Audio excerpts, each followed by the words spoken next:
প্রিয় শিক্ষার্থী, উজ্জ্বল physics care পক্ষ থেকে সবাইকে অনেক ধন্যবাদ জানিয়ে আজকে আমরা শুরু করছি পদার্থবিজ্ঞান দ্বিতীয় পত্র অধ্যায় 2 স্থির তড়িৎ।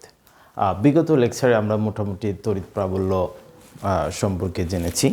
আজকে খুব সুন্দর একটি নতুন টপিকস আমরা করব, সেটি হচ্ছে তড়িৎ বিভব। বিগত লেকচারগুলো তোমরা যারা দেখোনি তারা অবশ্যই দেখবে। তড়িৎ প্রাবল্য রিলেটেড আমরা দু একটা প্রবলেমও দেখেছিলাম। আমরা যেহেতু বেসিক লেকচার পার্টে আছি, গাণিতিক সমস্যাগুলো যখন আমরা করব তখন তড়িৎ প্রাবল্য রিলেটেড যত টাইপের প্রবলেম আছে টাইপ ওয়াইজ প্রবলেমগুলো করব। এখন আমরা শুধু কনসেপ্ট যেগুলো আছে কনসেপ্টের পাশাপাশি যখন যেখানে দরকার হয়েছে ছোটোখাটো ম্যাথগুলো আমরা করতেছি, কিন্তু একদম ডিটেলস যে ম্যাথমেটিক্যাল প্রবলেম যেগুলো আছে সেটার জন্য আলাদা পার্ট আছে আমাদের। আমরা শুধু কনসেপ্ট বেস নিয়ে কাজ করতেছি। এখন আমাদের যে লেকচারগুলো এখন ডেলিভারি হবে এগুলো হচ্ছে সব হচ্ছে কনসেপ্ট বেস। যেমন আমরা বিগত লেকচারে কুলম্বের সূত্রের বেসিক কনসেপ্ট শিখেছি। দুই একটা এই কনসেপ্ট বোঝানোর জন্য আমাদের যে ম্যাথের দরকার হবে দুই একটা আমরা ম্যাথ করব। আর যখন আমরা একদম রিয়েল প্রত্যেকটা টপিক্সের উপর ম্যাথ করব, part by part, type by type, সেই সেকশনটি হচ্ছে একটু ডিফারেন্ট টাইপের হবে। এটি হচ্ছে একটু আলাদা। ওই ভিডিওগুলো তোমরা পরে পাবে। ওগুলো হচ্ছে আমরা আলাদাভাবে প্রোভাইড করে থাকি। এখন আমরা যে কাজটি করব সেটি হচ্ছে তড়িৎ বিভবের যে কনসেপ্টটি, এই কনসেপ্টটি আমরা আলোচনা করি। তাহলে বিষয়টি হচ্ছে এরকম, তড়িৎ বিভব। ওকে, তাহলে তড়িৎ বিভব জিনিসটা হচ্ছে এরকম যে আমি যদি অসীম হতে একক ধনাত্মক আধানকে তড়িৎ ক্ষেত্রে কোনো বিন্দুতে নিয়ে আসতে চাই, তাহলে কিন্তু আমাদের কাজ করতে হবে। তাহলে অসীম হতে একক ধনাত্মক আধানকে তড়িৎ ক্ষেত্রের কোনো বিন্দুতে নিয়ে আসতে যে পরিমাণ কাজ সম্পন্ন হবে তাকে ওই বিন্দুর তড়িৎ বিভব বলে। তাহলে বিষয়টি কি আমি একটু ডায়াগ্রামের মাধ্যমে বোঝানোর চেষ্টা করি। ধরো এটি হচ্ছে আমাদের ক্ষেত্র সৃষ্টিকারী চার্জ, এর চারপাশে হচ্ছে একটি তড়িৎ ক্ষেত্র বিদ্যমান আছে, এটি হচ্ছে তার তড়িৎ ক্ষেত্র। ঠিক এই চার্জিত বস্তুর চারপাশে যে তড়িৎ ক্ষেত্রটা বিদ্যমান হয়ে আছে, এর যে বাইরের অঞ্চলটা এটি হচ্ছে এই চার্জিত বস্তুর জন্য অসীম অঞ্চল। অসীম অঞ্চল। তাহলে কোনো চার্জিত বস্তুর চারপাশে যে অঞ্চল জুড়ে এর প্রভাব বিদ্যমান এটি হচ্ছে তার তড়িৎ ক্ষেত্র। এখন আমি যদি অসীম হতে, ধরো এই পয়েন্টটা হতে, এটি হচ্ছে একটি পরক চার্জ অবশ্যই ধনাত্মক নেচার, পরক চার্জ। ওকে, পরক চার্জ। তাহলে অসীম হতে যখন আমি এই পরক চার্জ যেহেতু সমধর্মী, তাহলে আমার যেহেতু ক্ষেত্র সৃষ্টিকারী চার্জটি হচ্ছে সমধর্মী, আমরা জানি সমধর্মী চার্জ পরস্পরকে বিকর্ষণ করে। তাহলে যেহেতু ক্ষেত্র সৃষ্টিকারী চার্জ সমধর্মী এবং পরক চার্জটি হচ্ছে আমাদের সমধর্মী, সেজন্য এই পরক চার্জটিকে যদি আমি এই তড়িৎ ক্ষেত্রের কোনো বিন্দুতে যদি আমি নিয়ে আসতে চাই, তাহলে কি হবে? যখনই আমি এই বাউন্ডারির এই পয়েন্টে আসব, যেহেতু আমার এই ক্ষেত্র সৃষ্টিকারী চার্জটি হচ্ছে ধনাত্মক প্রকৃতির এবং আমি যে চার্জটি নিয়ে আসব সেটি হচ্ছে ধনাত্মক প্রকৃতির, তাহলে এদের মধ্যে বিকর্ষণ বল কাজ করবে। যার কারণে আমি যদি এই পয়েন্টটা থেকে যদি এই পয়েন্টে আসতে চাই, তাহলে যেহেতু এই চার্জটিকে, পরক চার্জটিকে, ক্ষেত্র সৃষ্টিকারী চার্জটি বিকর্ষণ বল দেবে হচ্ছে এই ডাইরেকশনে, কিন্তু তারপরও যদি আমি এই পয়েন্টটা থেকে যদি এই পয়েন্টে আসতে চাই, বিকর্ষণ বলের বিপরীতে আমাকে একটা এক্সটার্নাল ফোর্স অ্যাপ্লাই করে তারপর এই পয়েন্ট থেকে এই পয়েন্টে আসতে হবে। তাহলে যখন আমি এই পয়েন্টে আসলাম, ক্ষেত্র সৃষ্টিকারী চার্জ আমাকে এই ডাইরেকশনে বল দিল, তারপরও যদি আমি এই পয়েন্ট থেকে এই পয়েন্টে আসতে চাই, এই বিকর্ষণ বলের বিপরীতে আমাকে একটা বল প্রয়োগ করে এই পয়েন্টটা থেকে এই পয়েন্টে আসতে হবে। আমি যখন এই পয়েন্ট থেকে এই পয়েন্টে আসব, আমাকে এই ডাইরেকশনে একটি বল দিতে হবে এবং এখানে একটি সরণ হবে, যার কারণে এই পয়েন্ট থেকে এই পয়েন্টে আনলে আমাদের একটা কাজ সম্পন্ন হবে। কত কাজ হবে? ডাব্লু। তাহলে আমি ধরলাম কোথা থেকে এই আধানটা নিয়ে আসলাম, আমি ধরে নিলাম এই আধানটা তড়িৎ ক্ষেত্রের বাইরের কোনো একটা পয়েন্ট থেকে নিয়ে আসলাম, সেই পয়েন্টটা ধরলাম হচ্ছে এ। এ পয়েন্টটা হচ্ছে তড়িৎ ক্ষেত্রের বাইরের একটি পয়েন্ট। এ পয়েন্ট থেকে অর্থাৎ অসীম অঞ্চল হতে প্লাস কিউ নট ধনাত্মক আধানকে যদি আমি তড়িৎ ক্ষেত্রের কোনো একটা পয়েন্টে যদি নিয়ে আসি, ধরো বি পয়েন্টে যদি আমি নিয়ে আসি, তাহলে আমাদের কাজ হবে কত? ডাব্লু। তাহলে ধরলাম আমরা প্লাস কিউ নট আধানকে অসীম হতে তড়িৎ ক্ষেত্রের কোনো বিন্দুতে নিয়ে আসতে কৃত কাজ হচ্ছে ডাব্লু। সুতরাং আমি যদি একক ধনাত্মক আধানকে অসীম হতে তড়িৎ ক্ষেত্রের কোনো বিন্দুতে নিয়ে আসতাম, তখন কাজ হতো ডাব্লু ডিভাইডেড হচ্ছে কিউ নট। এই ডাব্লু ডিভাইডেড কিউ নটকে আমরা এই বি বিন্দুর তড়িৎ বিভব বলবো। ক্লিয়ার? এখন আমি যদি ধরো বি বিন্দুতে না এনে যদি আমি আরেকটু যদি এই ক্ষেত্র সৃষ্টিকারী চার্জের কাছাকাছি নিয়ে আসতাম, ধরো প্লাস কিউ নট আধানকে অসীম হতে অসীম অঞ্চল এ হতে যদি আমি সি বিন্দুতে নিয়ে আসি, তাহলে আমাদের কাজ হবে কত? ডাব্লু। তাহলে খেয়াল করবে, আমি যখন অসীম হতে একক প্লাস কিউ নট ক্ষেত্র সৃষ্টিকারী চার্জকে তড়িৎ ক্ষেত্রের কোনো একটি বিন্দু বিতে নিয়ে আসলাম, তখন কাজ হলো ডাব্লু। ঠিক একই ধনাত্মক আধানকে নিয়ে আসলে কাজ হবে কি? W divided q naught. এই ডাব্লু ডিভাইডেড কিউ নটকে আমরা বলবো বি বিন্দুর তড়িৎ বিভব। এখন যদি আমি অসীম হতে বি বিন্দুতে না নিয়ে এসে যদি আমি আরেকটু ক্ষেত্র সৃষ্টিকারী চার্জের কাছাকাছি নিয়ে আসি, সেক্ষেত্রে আমাদের কৃত কাজের মানটি আরও বেশি হবে। এখানে যতটুকু হবে কাজ তার থেকে আরেকটু বেশি হবে, সেজন্য আমরা ডাব্লু প্রাইম দিলাম। তাহলে এই ডাব্লু প্রাইমটি ডাব্লুর থেকে অবশ্যই বড়। এখন একক ধনাত্মক আধানকে যদি আমি নিয়ে আসতাম অসীম হতে তড়িৎ ক্ষেত্রের কোনো বিন্দুতে, তাহলে কাজ হতো W prime divided q naught. এটিকে তাহলে আমরা বলবো এই সি বিন্দুর বিভব কিউ নট। তাহলে প্রিয় শিক্ষার্থী, একটু বোঝার চেষ্টা করবে যে আমরা যদি অসীম অঞ্চল হতে বি বিন্দুতে নিয়ে আসি, তাহলে যে পরিমাণ কাজ হবে ডাব্লু, তার থেকে আমি অসীম অঞ্চল হতে সি বিন্দুতে নিয়ে আসলে যে কাজটি হবে ডাব্লু প্রাইম, এটির মান বেশি হবে। যার কারণে আমি অসীম অঞ্চল হতে কোনো একটা ক্ষেত্র সৃষ্টিকারী চার্জের যত কাছাকাছি যাব, বিভবের মান তত বেশি হবে, তড়িৎ বিভবের মান তত বেশি হবে। তাহলে তড়িৎ বিভবের ডেফিনিশনটা তোমরা এখান থেকে দেবে। অসীম হতে একক ধনাত্মক আধানকে তড়িৎ ক্ষেত্রের কোনো বিন্দু ধরলাম বি, তড়িৎ ক্ষেত্রের কোনো বিন্দুতে আনতে যে পরিমাণ কাজ সম্পূর্ণ হবে তাকে ওই বিন্দুর তড়িৎ বিভব বলবে। এখন যদি আমাদের ক্ষেত্র সৃষ্টিকারী চার্জটি ধনাত্মক হয়, তাহলে বিকর্ষণ বলের বিপরীতে এই কাজটি হয়, এক্সটার্নাল বল দ্বারা এই কাজটি হয়। এই কাজটি হচ্ছে পজিটিভ প্রকৃতির হয়ে যায়। এখন যদি ক্ষেত্র সৃষ্টিকারী চার্জ ঋণাত্মক হয়, তাহলে প্রযুক্ত বল দ্বারা এই পরিমাণ কৃত কাজ হবে, অর্থাৎ আকর্ষণ বল দ্বারা। এখন হলো বিকর্ষণ বল দ্বারা কাজ। আর পরবর্তীতে যদি ক্ষেত্র সৃষ্টি কাজ নেগেটিভ হয়, নেগেটিভ হলে কীরকম হবে? ধরো এটি হচ্ছে আমাদের একটি নেগেটিভ চার্জ ক্ষেত্র সৃষ্টি করেছে। যখন আমি এই পয়েন্টে একটা কিউ নট আধান নিয়ে আসব, ঠিক তড়িৎ ক্ষেত্রের মধ্যে অসীমতে যখন এই পয়েন্টে নিয়ে আসব, বাউন্ডের ভিতরে প্রবেশ করা মাত্রই আমার এই পজিটিভ চার্জটিকে এই ক্ষেত্রকারী সৃষ্টিকারী নেগেটিভ চার্জ আকর্ষণ করবে, যার কারণে এই আকর্ষণ বলের কারণে চার্জটি কিউ নট অঞ্চল হতে এই অঞ্চলে আসবে। যদি এই অঞ্চলে আসে, তাহলে একটি কাজ হবে ডাব্লু, যেহেতু এখানে বল আছে, সরণ আছে। তাহলে কিউ নট আধান আমি যদি অসীম অঞ্চল হতে এই পয়েন্টে নিয়ে আসি, তাহলে আমাদের কাজ হবে কত? ডাব্লু। ঠিক একই ধনাত্মক আধানকে যদি নিয়ে আসি, তাহলে ডাব্লু ডিভাইডেড হচ্ছে কিউ নট। তাহলে এটি হচ্ছে আকর্ষণ বল দ্বারা কাজ, আর এটি হচ্ছে বিকর্ষণ বল দ্বারা কাজ।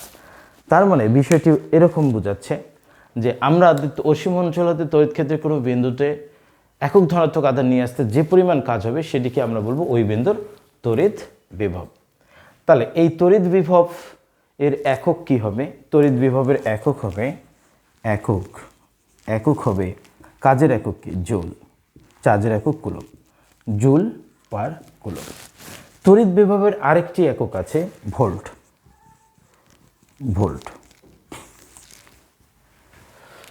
ভোল্ট জিনিসটা কি? ভোল্ট জিনিসটা হচ্ছে তড়িৎ ক্ষেত্রে এক পয়েন্ট থেকে বা অসীম অঞ্চল হতে তড়িৎ ক্ষেত্রের কোনো বিন্দুতে যদি আমরা একক ধনাত্মক আধান নিয়ে আসলে যদি 1 জুল কাজ সম্পন্ন হয় তাহলে তাকে 1 ভোল্ট বলা হয়। তাহলে অসীম হতে একক ধনাত্মক আধানকে তড়িৎ ক্ষেত্রের কোনো বিন্দুতে নিয়ে আসলে যদি 1 জুল কাজ সম্পন্ন হয়, ডেফিনিশন অনুসারে যদি আমরা লিখি তাহলে কি হবে দেখো। তাহলে ভোল্ট জিনিসটা হচ্ছে এরকম, আমাদের ফর্মুলা কি, বিভবের ফর্মুলা আছে V W divided q naught. যদি এই কিউ নটের মান +1 কুলম হয়, ধরো অসীম হতে +1 কুলম আধানকে তড়িৎ ক্ষেত্রের কোনো বিন্দুতে নিয়ে আসলে যদি আমার +1 জুল যদি কাজ সম্পন্ন হয়, সেক্ষেত্রে V কত হবে, ডাব্লুর জায়গায় আমরা 1 বসাবো, কিউ এর জায়গায় আমরা 1 বসাবো, তাহলে হচ্ছে 1 আসে। একে বলা হয় 1 ভোল্ট। তাহলে প্রিয় শিক্ষার্থী, অসীম হতে একক ধনাত্মক আধানকে তড়িৎ ক্ষেত্রের কোনো বিন্দুতে নিয়ে আসতে হলে যে পরিমাণ কাজ সম্পূর্ণ হবে তার পরিমাণটি যদি 1 জুল হয় তাহলে তাকে 1 ভোল্ট বলা হয়। অনেক সময় আসে 1 ভোল্ট বলতে কাকে বোঝায়। এই জন্য আমাদের তড়িৎ বিভবের আরেকটি একক হচ্ছে 1 ভোল্ট। তাহলে 1 volt is equal two 1 joule per coulomb. এখান থেকেই কিন্তু বিষয়টা আছে, 1 কুলম আধানকে নিয়ে আসতে যদি 1 জুল কাজ হয় আমরা তাকে 1 ভোল্ট বলি। তাহলে প্রিয় শিক্ষার্থী, আশা করি তোমরা বিষয়টি বুঝতে পারছো। আরেকটি একক আছে, সেটি হচ্ছে ইলেকট্রিক ভোল্ট। তাহলে আমাদের W আমাদের হচ্ছে ভোল্ট V W ডিভাইডেড হচ্ছে কিউ নট। এখান থেকে যদি আমি W VQ এটি যদি বসিয়ে দেই তাহলে আমাদের এই ইকুয়েশনটা আসে। ধরো আমরা যদিও এখন মানে ধরো বিভব পার্থক্যটা পড়িনি, তারপরও আমরা মনে করো ধরো একটা জিনিস বোঝানোর চেষ্টা করতেছি। ধরো এখানে একটি ক্ষেত্র 60 ডিগ্রি চার্জ আছে, এই অঞ্চলটি ধরো অসীম অঞ্চল।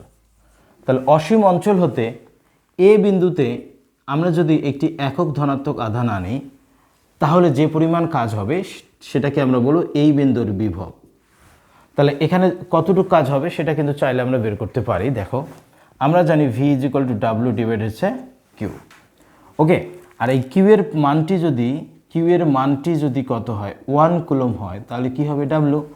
তাহলে অসীমতে একক ধনাত্মক আধানকে তড়িৎ ক্ষেত্রের কোনো একটি বিন্দু এই বিন্দুতে আনতে কাজ হচ্ছে কত, যে পরিমাণ কাজ হবে সেটাকে ওই বিন্দুর বিভব বলবো, এই বিন্দুর বিভব BA, ওকে। আবার সেই একক ধনাত্মক আধানকে অসীম হতে তড়িৎ ক্ষেত্রের কোনো একটি বিন্দু, ধরো ক্ষেত্র 60 ডিগ্রি চার্জের যতই কাছাকাছি আসতেছি আমাদের অসীম হতে এই পয়েন্টে আনতে যে পরিমাণ কাজ হবে অসীম হতে এই পয়েন্টে আনতে তার থেকে বেশি কাজ হবে।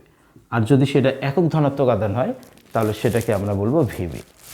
তাহলে আমি যদি বলি অসীম হতে একক ধনাত্মক আধানকে তড়িৎ ক্ষেত্রের এই পয়েন্ট থেকে যদি এই পয়েন্টে নিয়ে আসি তাহলে আমাদের কাজ কতটুকু হবে, W +1 কুলম, চার্জের জায়গায় +1 কুলম, এই দুই বিন্দুর বিভব পার্থক্য VA মাইনাস হচ্ছে VB। তাহলে আমাদের হচ্ছে VB মাইনাস VA। তাহলে আমরা যদি অসীম হতে একক ধনাত্মক আধানকে তড়িৎ ক্ষেত্রের এ বিন্দু থেকে যদি বি বিন্দুতে নিয়ে আসি তাহলে আমাদের কৃত কাজ হচ্ছে কত, এই দুই বিন্দুর বিভব পার্থক্য ইন্টু +1, ওকে।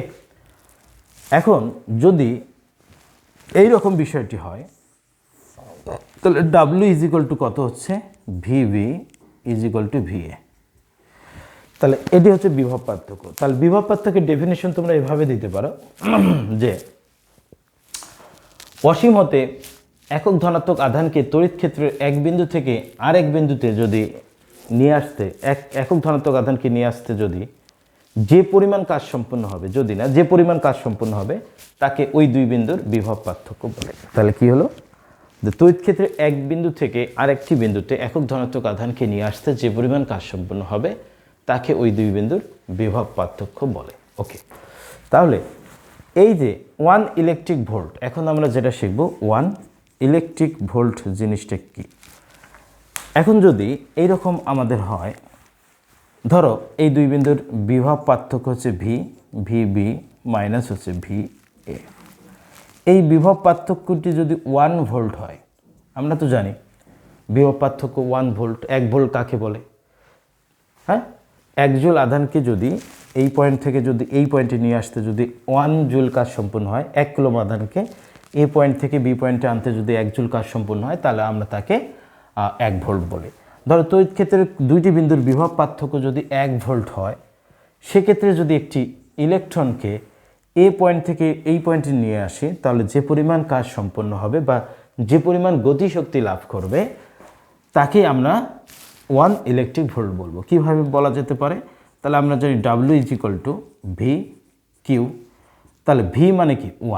1 ভোল্ট। বিভব পার্থক্য দুই বিন্দুর 1 ভোল্ট।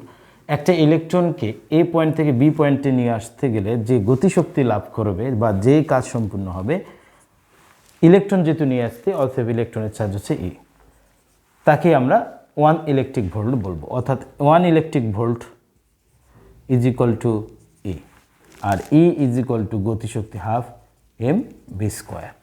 তাহলে এটি দাঁড়ালো কি? অর্থাৎ যে পরিমাণ গতিশক্তি লাভ করবে তাকে আমরা 1 ইলেকট্রিক ভোল্ট বলবো।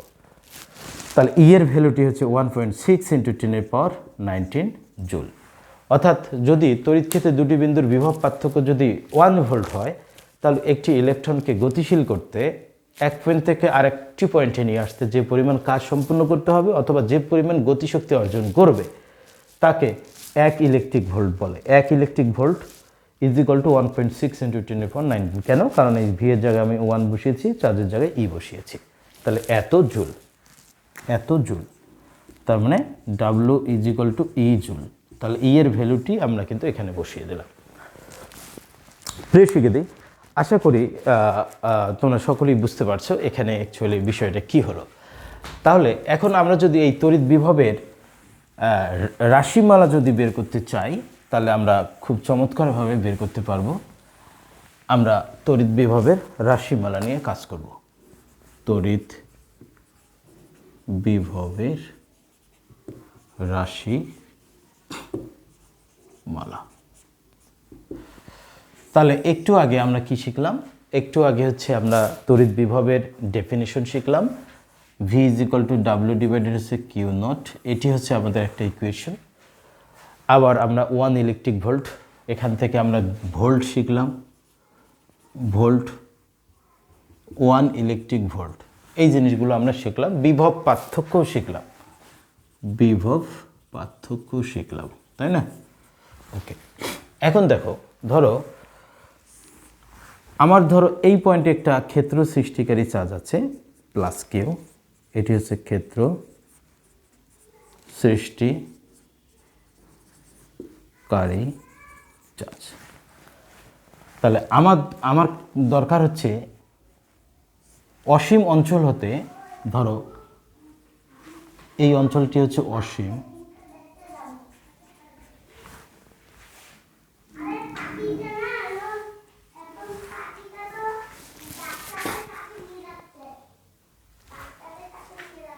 তাহলে এই অসীম অঞ্চল হতে যদি আমি এই পয়েন্টে যদি নিয়ে আসি, ধরো এই ক্ষেত্র সৃষ্টিকারী চার্জ থেকে আর, তাহলে এই পয়েন্টটা থেকে অসীম অঞ্চল থেকে এই পয়েন্টে আমরা কোনো একটি চার্জকে নিয়ে আসব, সেটি হচ্ছে একক ধনাত্মক চার্জকে নিয়ে আসব। একক ধনাত্মক চার্জকে, কতটুক চার্জকে নিয়ে আসবো আমরা? একক ধনাত্মক চার্জকে অসীম হতে তড়িৎ ক্ষেত্রের কোনো বিন্দুতে নিয়ে আসব। ধরো আমি যদি এই পয়েন্টে নিয়ে আসি, অসীম হতে, তাহলে যে পরিমাণ কাজ সম্পূর্ণ হবে তাকে এই বিন্দুর বিভব বলবো। ঠিক আছে? তাহলে আমরা একটা কাজ করি, আমরা তো জানি যে যখনই আমরা একটি ধনাত্মক চার্জ নিয়ে আসব এই পয়েন্টে, তখন এই পজিটিভ চার্জ এই দিকে একটি বল দেবে। সেই বলটি কত? আমরা জানি তড়িৎ ক্ষেত্রের কোনো একটি বিন্দুতে একক ধনাত্মক চার্জের উপর যে পরিমাণ বল আসে সেটি ওই বিন্দুর তড়িৎ প্রাবল্য। ধরো এই পয়েন্টে যে বলটা আসবে সেটি হচ্ছে ই ইজ ইকুয়াল টু হচ্ছে 1/4। একটি কাজ করা যেতে পারে, আমরা অন্য জায়গায় এই বলের মানটি লিখে ফেলব। তাহলে এই পয়েন্টে যখন চার্জটি আসবে তখন এই ক্ষেত্র সৃষ্টিকারী চার্জের জন্য এই পয়েন্টে একটা বল আসবে কতটুকু, ই ইজ ইকুয়াল টু 1/4πε0। ধরো এটা শূন্য মাধ্যমে, এটি আমরা শূন্য মাধ্যমে হিসেব করতেছি। এই চার্জ এবং এই চার্জ হতে যে ডিস্টেন্সটা আর তার উপরে স্কোয়ার। তাহলে এটি হচ্ছে তড়িৎ ক্ষেত্রের কোনো একটি বিন্দু। এখন আমরা এই তড়িৎ ক্ষেত্রের অতি নিকটবর্তী যদি আমরা একটা বিন্দু নেই ডিআর, তাহলে ঠিক এই বিন্দুতে কিন্তু সেম পরিমাণ, যেহেতু এই বিন্দু এবং এই বিন্দু অতি কাছাকাছি দুটি বিন্দু, অতএব এই বিন্দুর জন্য যে পরিমাণ বল হবে এই বিন্দুরও জন্য সেই পরিমাণ বল হবে। তাহলে আমি যদি একক ধনাত্মক আধানকে এই বিন্দু থেকে যদি এই বিন্দুতে নিয়ে আসি, অর্থাৎ অতি ক্ষুদ্র দূরত্ব নিয়ে আসি, তাহলে আমার একটি কাজ হবে, সেটি হবে অতি ক্ষুদ্র। সেই অতি ক্ষুদ্র কাজ হচ্ছে ডিডাব্লিউ। এটি হবে এটি কৃত কাজ ইজ ইকুয়াল টু হবে বল ডিভাইড ইন্টু সরণ। তাহলে যেহেতু একক ধনাত্মক নিয়ে আসতেছি এই জন্য একক ধনাত্মক চার্জের জন্য বল আসবে হচ্ছে ই, আর সরণটি হচ্ছে আমাদের হচ্ছে কত, ডিআর। এখন দেখো এই বলটি কোন ডাইরেকশনে কাজ করবে, এই ডাইরেকশনে, ই এর ডাইরেকশন হবে এই দিকে, তাই না? তাহলে এইটি পজিটিভ চার্জ, এটি যেহেতু পজিটিভ ডাইরেকশন হবে এই দিকে, আর আমি যেহেতু এই দিকে নিয়ে আসতেছি এই জন্য বল সরণ এবং এদের মধ্যবর্তী কোণ 180 ডিগ্রি। তাহলে একটু খেয়াল করি আমাদের কি করলাম। তাহলে এই পয়েন্টে যে বলটা কাজ করবে একক ধনাত্মক চার্জের উপর, তার ডাইরেকশনটা হবে এই দিকে, আর আমি আধানটিকে নিয়ে আসতেছি এই দিকে। তাহলে এটার মাঝের কোণটি হচ্ছে, তাহলে সরণের ডাইরেকশন এই দিকে 180 ডিগ্রি, এই জন্য 180 বসিয়ে গেল। তাহলে এখন যদি আমি ডিডাব্লিউ ইজ ইকুয়াল টু 180 মানে -1 মাইনাস ই ডিআর এটি যদি করি, এখন কি হয়, ডিডাব্লিউ ইজ ইকুয়াল টু ই মানে 1/4πε0 ইন্টু কিউ ডিভাইডেড আর স্কোয়ার ডিআর। এটি হচ্ছে আমাদের কৃত কাজ। তাহলে প্রিয় শিক্ষার্থী, এখন যেহেতু আমাদের এই যে বলটা, এই বলটা কিন্তু হচ্ছে একটি একক ধনাত্মক চার্জের উপর যে বলটা সেটি হচ্ছে পরিবর্তনশীল বল। এই পরিবর্তনশীল বল কেন? কারণ আর এর মান কম বেশি হলে এই বলের মানটি চেঞ্জ হয়ে যায়। আর আমরা জানি পরিবর্তনশীল বল দ্বারা কৃত কাজ বের করতে গেলে ইন্টিগ্রেশন করে বের করতে হবে, কারণ এখানে শুধুমাত্র অতি ক্ষুদ্র দুইটা বিন্দু আমরা এভাবে চিন্তা করতে পারি। ধরো এ একটি বিন্দু, বি একটি বিন্দু, তাহলে এ এবং বি অতি নিকটবর্তী দুটি বিন্দু, এদের মধ্যবর্তী সরণ অতি ক্ষুদ্র, যার কারণে আমাদের এ বিন্দুতেও বল যা হবে বি বিন্দুতে বল প্রায় সমান হবে। এই জন্য এখানে একটি ধ্রুব বল চিন্তা করা যেতে পারে যে এই বিন্দুতে বল কত কাজ করছে একক ধনাত্মক চার্জের উপর, 1/4πε0 ইন্টু এই পয়েন্টের চার্জ ডিভাইডেড আর স্কোয়ার। আবার বি বিন্দুটা যেহেতু এ বিন্দুর অতি নিকটবর্তী, অতএব এ এবং বি বিন্দুতে যে বলটি কাজ করবে সেটি প্রায় ধ্রুব চিন্তা করতে পারে। এই জন্য ধ্রুব বল ধরে কিন্তু আমরা কাজ বের করলাম। ই হচ্ছে সেই ধ্রুব বলটি, এ এবং বি এর সরণ হচ্ছে ডিআর। এই একক ধনাত্মক চার্জের উপর বল আসবে এই দিকে, কিন্তু আমার আধান যাবে এই দিকে, যেই জন্য মাঝের অ্যাঙ্গেল নিয়েছি কজ 180 ডিগ্রি। এখন আমাদের যেহেতু সলভ করার পর ই এর ভ্যালু বসিয়ে দেওয়ার পর যে কাজটি বের হলো, এই কাজটি কিন্তু অতি ক্ষুদ্র একটি কাজ, ধ্রুব বল দ্বারা কাজ। এখন আমি যদি এই অসীম অঞ্চল হতে, ধরো এই অঞ্চলটা হচ্ছে অসীম, এটি হচ্ছে সি বিন্দু, এই অসীম অঞ্চল হতে যদি আমি এই পয়েন্টে যদি নিয়ে আসি তাহলে কিন্তু একটা বড় ধরনের কাজ হবে। সেক্ষেত্রে যে বলগুলো আসবে সেই বলগুলো কিন্তু পরিবর্তনশীল হয়ে যাবে। তখন আমরা এই ইকুয়েশন দ্বারা বের করতে পারবো না। তখন আমাদের পরিবর্তনশীল বল দ্বারা কিভাবে কাজ বের করতে হয় সেটি চলো আমরা শিখে আসি। আমরা জানি পরিবর্তনশীল বল দ্বারা কাজ ইন্টিগ্রেশন করে বের করতে হয়। সেক্ষেত্রে আমাদের এখন কি করতে হবে, ইন্টিগ্রেশন করতে হবে। তাহলে আমরা এই যে DW is equal two integration, মাইনাসটা বাইরে রাখলাম, 1/4πε0 ইন্টু কিউ ডিভাইডেড আর স্কোয়ার ডিআর। এখন এই ইন্টিগ্রেশন করতে হলে আমাদের অবশ্যই লিমিট দিতে হবে। তাহলে কী লিমিট দিতে হবে একটু খেয়াল করি। যখন আমাদের এই একক ধনাত্মক চার্জটি আর ইজ ইকুয়াল টু অসীম দূরত্বে থাকবে তখন কিন্তু কোনো কাজ হবে না। যখন আমাদের এই একক ধনাত্মক আধানটি এই মানে ক্ষেত্র সৃষ্টিকারী চার্জ থেকে আর মিটার দূরত্বে আসবে, আর ইজ ইকুয়াল টু আর দূরত্বে আসবে, তখন কিন্তু আমাদের মোট যে কাজটি সেই মোট কাজ W is equal two W হবে। ঠিক আছে, তাহলে আমরা লিমিটটা কি বুঝলাম? যখন একক ধনাত্মক আধান অসীম দূরত্বে থাকবে তখন কাজ হচ্ছে 0, আর যখন ওই অসীম হতে আমার তড়িৎ ক্ষেত্রের কোনো বিন্দু, আমরা সবসময় ডিস্টেন্স এখান থেকে মেজারমেন্ট করব। এখান থেকে যখন অসীম দূরত্ব, আর এর ভ্যালু অসীম, কাজ 0। এখান থেকে যখন এই পয়েন্টের ডিস্টেন্স, অর্থাৎ এখান থেকে ডিস্টেন্সটা যখন হচ্ছে আর, এই আর ডিস্টেন্স, তাহলে এখান থেকে এই আর এর ডিস্টেন্সটা হচ্ছে অসীম। তাহলে ক্ষেত্র সৃষ্টিকারী চার্জ থেকে যখন এই একক ধনাত্মক আধান অসীম দূরত্বে থাকবে তখন কাজ 0। ক্ষেত্র সৃষ্টিকারী চার্জ থেকে যখন একক ধনাত্মক আধান আর মিটার দূরত্বে আসবে তখন কাজ যেটা হবে টোটাল ডাব্লু, অর্থাৎ এখান থেকে এখানে আসার জন্য কাজ। তাহলে আমরা যদি এখন লিমিট সেট করি তাহলে কাজের লয়ার লিমিট হচ্ছে 0 যখন দূরত্ব হচ্ছে অসীম, আর যখন আর মিটার দূরত্বে আসবে, অসীম হতে যখন এখান থেকে এখানে আর মিটার দূরত্বে আসবে তখন যে কাজটি হবে তখন সেটি হচ্ছে ডাব্লু। প্রিয় শিক্ষার্থী, আশা করি তোমরা বুঝতে পারছো। এখন যদি আমরা এই ইন্টিগ্রেশনটা কমপ্লিট করি তাহলে কিন্তু আমাদের কৃতকাজ বের হয়ে আসবে। দেখো, আমরা জানি ডিডাব্লিউ ইন্টিগ্রেশন মানে কি ডাব্লু। ইন্টিগ্রেশন কমপ্লিট করার পর থার্ড ব্র্যাকেট দিতে হবে 0 থেকে ডাব্লু। আর এখানে যেহেতু আমরা আর এর রেসপেক্টে ইন্টিগ্রেশন করব, অতএব আমাদের মাইনাস কিউ ডিভাইডেড হচ্ছে 4 পাই এপসিলনটা সামনে চলে আসবে। আর এইদিকে তাহলে থাকবে কি আর এর স্কোয়ার ডিআর, ইন্টিগ্রেশন ইনফিনিটি থেকে আর পর্যন্ত। আপার লিমিট ডাব্লু বসিয়ে দিলাম, সূত্রে মাইনাস লয়ার লিমিট বসিয়ে দিলাম। এখন আমাদের ইন্টিগ্রেশন কমপ্লিট করি। কিউ ডিভাইডেড হচ্ছে 4 পাই এপসিলন নট। আমরা জানি ইন্টিগ্রেশন মানে পাওয়ারের সাথে এক যোগ করলে হবে কত? 1 আর হচ্ছে -1, টোটাল হচ্ছে -1 দ্বারা ভাগ। আমরা এখন লিমিট বসাবো ইনফিনিটি থেকে আর পর্যন্ত। তাহলে এই -1 কী হয়ে যাবে? প্লাস হয়ে যাবে। তার মানে কিউ ডিভাইডেড হচ্ছে 4 পাই এপসিলন নট, আর এর পাওয়ার -1কে লেখা যাবে 1 ডিভাইডেড হচ্ছে আর, ইনফিনিটি থেকে আর। এখন যদি আমরা লিমিট বসিয়ে দিই, এইখানে যদি আমরা লিমিট বসিয়ে দিই তাহলে কি আসে একটু দেখো। W is equal to q divided হচ্ছে 4 পাই এপসিলন নট। আমরা জানি আপার লিমিট কি হবে? আর এর জায়গায় বসবে 1 ডিভাইডেড হচ্ছে আর, সূত্রের মাইনাস। লয়ার লিমিট ইনফিনিটি আর এর জায়গায় বসবে 1 ডিভাইডেড ইনফিনিটি। তাহলে মোটের উপর ডাব্লু ইজ ইকুয়াল টু কী আসলো? কিউ ডিভাইডেড হচ্ছে 4 পাই এপসিলন নট ইন্টু 1 ডিভাইডেড হচ্ছে আর, সামথিং ডিভাইডেড ইনফিনিটি মানে 0। তার মানে মোট কৃত কাজ আসলো 1 ডিভাইডেড হচ্ছে 4 পাই এপসিলন নট ইন্টু চার্জের মান উপরে থাকবে, আর হচ্ছে নিচে থাকবে।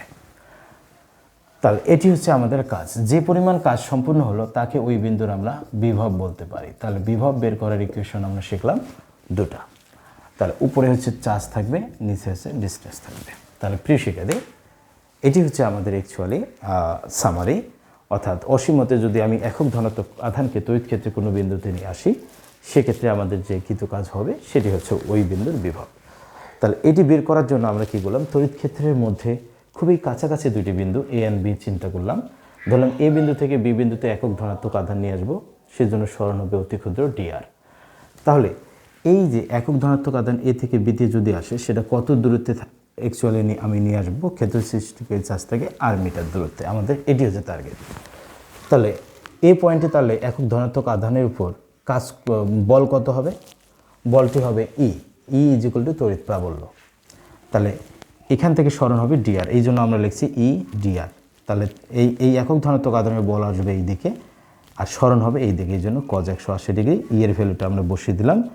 এখন আমাদের যে ইকুয়েশনটা হলো অতি ক্ষুদ্র স্মরণের জন্য কৃত কাজ।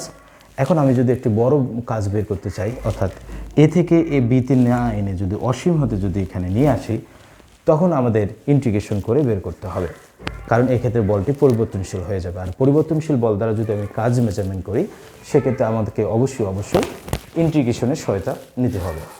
এখন আমি যে কাজটি করব সেটি হচ্ছে ইন্টিগ্রেশন করার জন্য লিমিট দিতে হবে।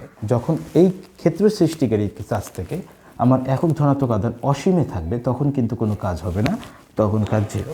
এই জন্য কাজের লয়াল লিমিট হচ্ছে জিরো, ডিস্টেন্স যখন হচ্ছে ইনফিনিটি। আবার যখন ক্ষেত্র সৃষ্টিকারী চার্জ থেকে যে আর মিটার দূরে আসে তখন যে কাজটি হবে, অসীম ধনাত্মক চার্জ যদি এই পয়েন্টে আসে তার মানে আমি কি বলবো, ক্ষেত্র সৃষ্টিকারী চার্জ থেকে আর মিটার দূরত্বে এসেছে। তাহলে সেক্ষেত্রে যে কাজটি হবে সেটি হচ্ছে টোটাল কাজ। ওকে, তাহলে আর ডাব্লু এই সীমার মধ্যে যদি আমি এই ইকুয়েশনটাকে যদি ইন্টিগ্রেশন করি তাহলে আমি যে কাজটি পাবো সেটি ফাইনালি এটা পেয়ে গেলাম 1/4πε0 ইন্টু কিউ ডিভাইডেড হচ্ছে আর। এই কাজকে আমরা ওই পয়েন্টের বিভব বলবো।